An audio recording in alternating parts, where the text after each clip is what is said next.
Après cette vidéo, tu ne jetteras plus jamais ces cristaux. Ils sont tout simplement incroyables dans l'organisme, mais aussi à l'extérieur de l'organisme. Mes très chers, bienvenue dans cette nouvelle vidéo dans laquelle nous parlerons aujourd'hui de cette poudre jaune qui est tout simplement incroyable. J'en ai parlé dans plusieurs autres vidéos. Vous pouvez le voir sur des blogs, des sites web, des sites de santé, de bien-être.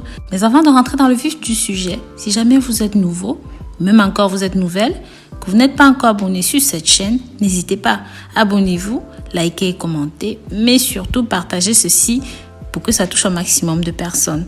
Mes très chers, si vous avez des problèmes de foie, des problèmes surrénals, pancréas, des cellules à mucus ou même des problèmes épidermiques, des problèmes avec votre cartilage osseux, je vous invite à regarder cette vidéo. Mais ce n'est pas tout parce que ça joue un rôle à l'extérieur aussi, comme nous allons pouvoir le voir dans la vidéo. Pour la préparation, c'est très simple. Vous pouvez incorporer ceci à votre savon comme vous me voyez faire, ou alors vous utilisez simplement de la poudre avec un petit peu d'huile de ricin. C'est exceptionnel, c'est incroyable, je vous assure. Vous devez tester ceci. Sachez aussi que vous pouvez utiliser ceci en antidouleur. Si vous avez des problèmes de circulation cardiaque, des problèmes articulaires, des problèmes respiratoires et même des problèmes osseux, c'est tout simplement incroyable car il contient des acides aminés soufrés, de la méthionine, de la cystéine, de la cystine et même de la taurine. Il entre dans la structure des vitamines B8 et B1. Cet oligo-élément participe à plus de 400 réactions d'enzymes dans le corps.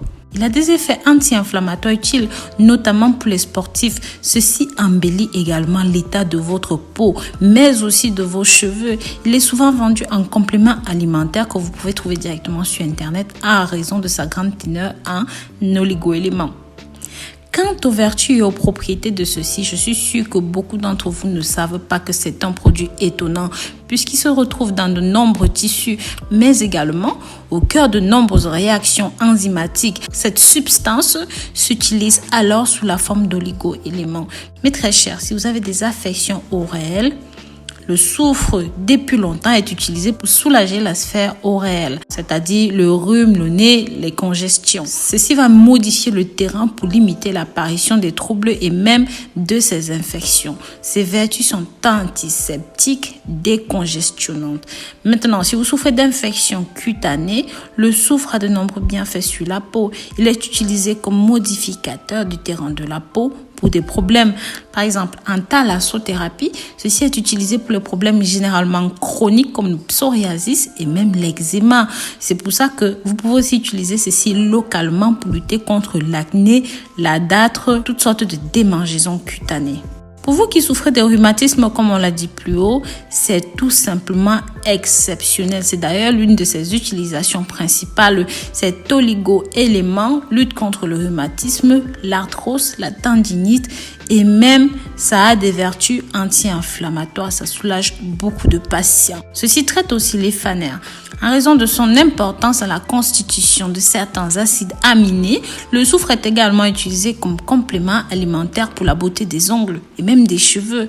Il participe à la constitution de la kératine à travers ces acides aminés, mais aussi de certaines vitamines B. Il agit donc à la fois sur l'épaisseur des ongles et des cheveux, mais aussi sur leur résistance et sur leur renouvellement. Ceci existe sous différentes formes, sous forme de poudre, de gélules et même de cristaux. Donc, comme vous avez pu le voir, nous allons utiliser aujourd'hui cette forme, la poudre. Le dosage et la posologie sont très simples.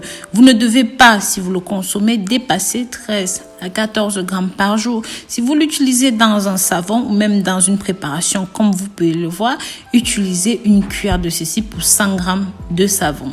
Bien sûr, il n'existe pas de recommandation particulière pour son utilisation en tant que complément alimentaire, mais par précaution, ne consommez pas au-delà de 13 à 14 grammes comme on vous l'a dit.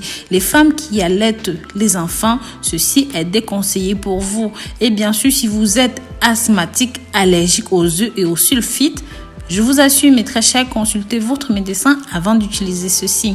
Pour effet indésirable, vous allez me demander, vous pouvez souffrir de problèmes gastro-intestinaux si jamais vous ne respectez pas le dosage. Et bien sûr, ça n'a pas d'interaction avec d'autres médicaments. Mais très cher, je vous dis à très bientôt pour de nouvelles vidéos. N'hésitez pas à jeter un œil sur la préparation. Je vous dis à très bientôt pour une nouvelle vidéo. D'ici là, prenez grand soin de vous. Bisous, bisous.